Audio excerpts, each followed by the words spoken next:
اعوذ باللہ من الشیطان الرجیم بسم اللہ الرحمن الرحیم رب اشرح لی صدری ویسر لی امری واحلل عقدۃ من لسانی یفقہوا قولی رب یسر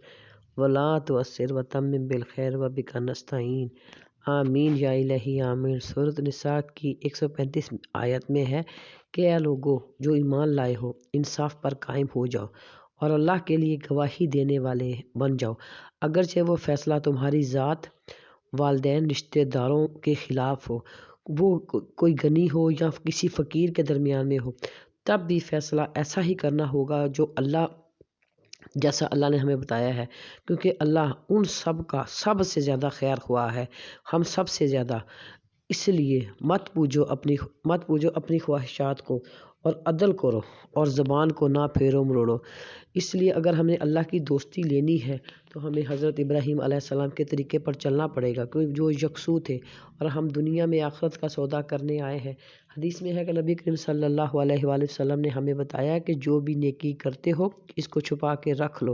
اور جو صدقہ کرتے ہو اس کو بھی، اگر زندگی میں کوئی مشکل آ جائے تو اللہ کو وہ نیکی یاد کروا کر اللہ کے سامنے پیش کر دیں تاکہ ہماری مشکلیں آسان ہو جائیں۔ اللہ کے راستے پر چلنے سے ایسا نہیں ہوتا کہ مشکلیں نہیں آتی ہیں، لیکن اللہ تعالیٰ ان مشکلوں سے ڈیل کرنے کا طریقہ بتا دیتے ہیں،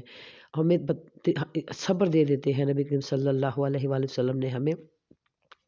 بتایا ہے کہ جو قیامت کے دن اللہ کے سامنے پیش ہوگا وہ دوزخ کی آگ سے بچ کر اگر جنت میں چلا گیا تو وہی کامیاب ہے، کیونکہ دنیا میں اگر ہم یہ دیکھیں کہ ذرا سی بھی آگ ہماری انگلی کو اگر لگ جائے تو کیا حال ہوتا ہے، تو اگر جو بچ کے نکل گیا جنت میں سیدھا چلا گیا وہی اصل میں کامیاب ہے۔ ہم کئی دفعہ یہ لوگوں سنتے ہیں اور خود بھی یہ کہتے ہیں کہ کلمہ گو کو اللہ تعالیٰ معاف کر دیں گے، لیکن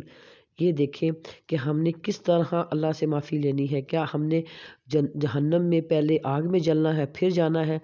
اب کامیابی تو وہی ہے کہ ہم سیدھے جنت میں چلے جائیں، کیونکہ حدیث میں ہے کہ ماں باپ اگر جنت میں ہوں گے تو وہ اپنے بچوں کے لیے دعا کریں گے، لیکن اس کے لیے جنت میں داخلہ ضروری ہے، کیونکہ اللہ تعالیٰ کو جنت والوں سے محبت ہوگی، وہ جنت والوں کی بات مانیں گے۔ اس لیے ہی تو کہتے ہیں کہ دوستی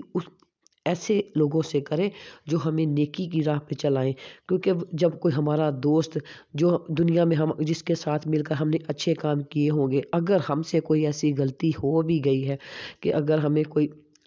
تو وہ جو جنت میں ہوں گے تو وہ کہیں گے ہمارے دوست کہ وہ ہم فلاں دوست، تو اللہ تعالیٰ جنتیوں کی بات کو اتنا مانیں گے کہ وہ ہمارے درجے اگر نیچے درجے پر ہیں تو وہ ہمیں دوست کی بات مان کر اس درجے پر لے جائیں گے، لیکن اس کے لیے ضروری ہے کہ ہم دنیا میں بھی ایسے لوگوں سے میل جول رکھیں جو ہمیں اللہ کے احکامات پر پورا چلنے کی بتائیں، ہمیں اللہ کے احکامات پر چلنے کی توفیق دے، کیونکہ اللہ چاہے تو ہمیں ایسی سمجھے عطا کرے کہ دنیا کی چیزیں چھوٹی رہ جائیں اور اللہ کا وسیع علم ہمارے چھوٹے سے دماغ اور دل میں اتر جائے۔ آمین یا الہی آمین۔